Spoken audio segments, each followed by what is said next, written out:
So नमस्ते everyone, welcome छ आजको मेरो यो नयाँ भिडियोमा।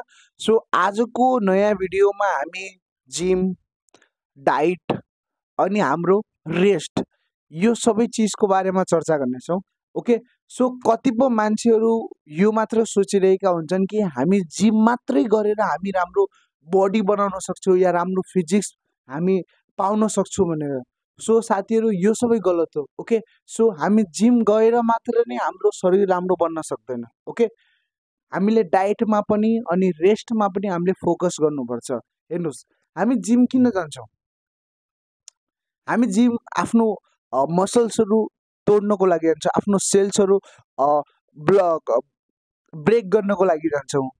अनि त्यसपछि हामी जो डाइट खान्छौँ, जो रेस्ट लग्छौँ, त्यसले हाम्रो शरीरमा राख्छ। जब हामी डाइटहरू हेल्दी चिजहरू खान्छौँ, त्यो हाम्रो ब्लडमा जान्छ। हामीलाई हाम्रो मसल्स जहाँ हाम्रो फाइबर्सहरू ब्रेक भएको छन् त्यहाँ हाम्रो रिकभरीको काम गर्छ।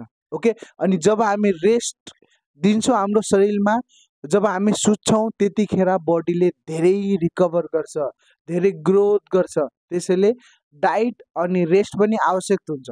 ओके, पहिले एक्सर्साइजको कुरा गरौँ कि हामीलाई रिजल्ट कति टाइमसम्म आउँछ भनेर। ओके, जब हामी जिम जान्छौँ तब हामीलाई रिजल्ट आउन हाम्रो बडीमा 3 महिना, एटलिस्ट 3 महिनाको टाइम लाग्छ। 3 महिनापछि बिस्तारै बिस्तारै बडीमा चेन्जेस आउँछ। ओके, 3 महिना, बट हजुरहरू एउटा फिक्स गोल बनाएर नहिँड्नु होला कि म 1 महिनासम्म जिम जाने हो, 2 महिनासम्म, 3 महिनासम्म मात्रै जिम जाने भनेर।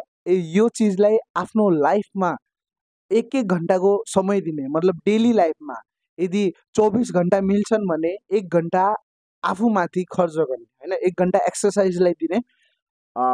त्यसपछि राम्रो ग्रोथ आउँछ, पछि गएर स्ट्रङ बन्नुहुन्छ, एउटा राम्रो स्मार्ट लुकिङ बडी बन्छ। ओके, सो योभन्दा बढी अरू केटालाई के चाहियो? अनि धेरै यस्तो अङ्कल टाइपको पनि शरीर देखिँदैन, एकदम fit and fine looking good. अनि त्यसपछि अर्को चिज, हामी डाइटको कुरा गऱ्यौँ भने डाइटको मतलब होइन कि हामी बाहिरको नखाएर खालि घरकै भात रोटी खाएर हामी राम्रो बडी बनाउँछौँ। ओके, सो भात रोटी पनि हामीले खाने, तर त्यसको सँगै हामीले प्रोटिन इन्टेकमा पनि हामीले धेरै फोकस गर्नुपर्छ। यस्तो भन्दैन कि वे प्रोटिन लग, ओके, सप्लिमेन्ट युज गर भनेर, किन कि धेरै मान्छेहरू त्यो लग्न पनि सक्दैनन्, होइन। नेपालमा त मोस्टली धेरै महँगो छ नि त, इन्डियाभन्दा बाहिरभन्दा नेपालमा अलिकता महँगो छ।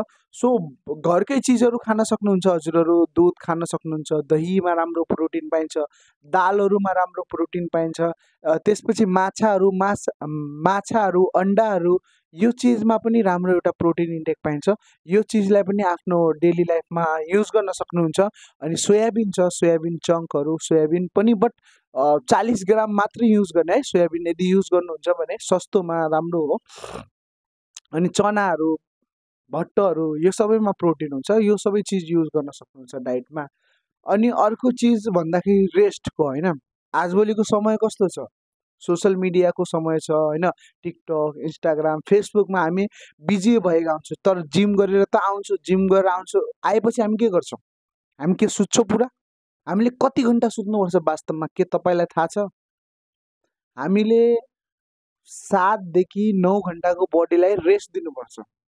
त्यसपछि हाम्रो एक स्लिपिङ प्याटर्न, हाम्रो जो स्लिपिङ टाइम हुन्छ नि त्यो पुरा हुन्छ।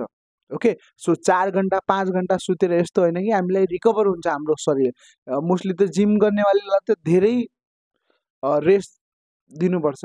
ओके, सो 9 घन्टा 8 घन्टा जति रेस्ट दिने, एजको हिसाबले पनि दिन सक्नुहुन्छ। यदि 15भन्दा कम एज छ भने 9 घन्टा जति सुत्दा भयो, नत्र भए 7-8 घन्टा सुत्दा पनि केही फरक पर्दैन। ओके साथीहरू, सो यो चिजलाई फलो गर्ने। ओके, सो 1 दिनको लागि, 1 महिनाको लागि या 1 सालको लागि मात्र गोल नबनाएर आफ्नो लाइफमा, आफ्नो डेली रुटिनमा इन्क्लुड गर्ने जिमलाई, एक्सर्साइजलाई, अनि राम्रो फिजिक्स बनाउने, स्ट्रङ बन्ने, एकदम गुड लुकिङ बन्ने, केटाले दुइटैले। ओके साथीहरू, सो भिडियो राम्रो लाग्यो भने लाइक गर्नु होला। यदि यो भिडियो पसन्द आएछ, अझै यसै गरी अझै भिडियो हेर्न चाहनुहुन्छ भने मेरो च्यानललाई सब्सक्राइब गरेर बेल आइकन प्रेस गर्न नभुल्नु होला। फेरि भेट्छौँ नयाँ भिडियोमा। अहिलेको लागि बिदा हुन्छौँ। जय नेपाल।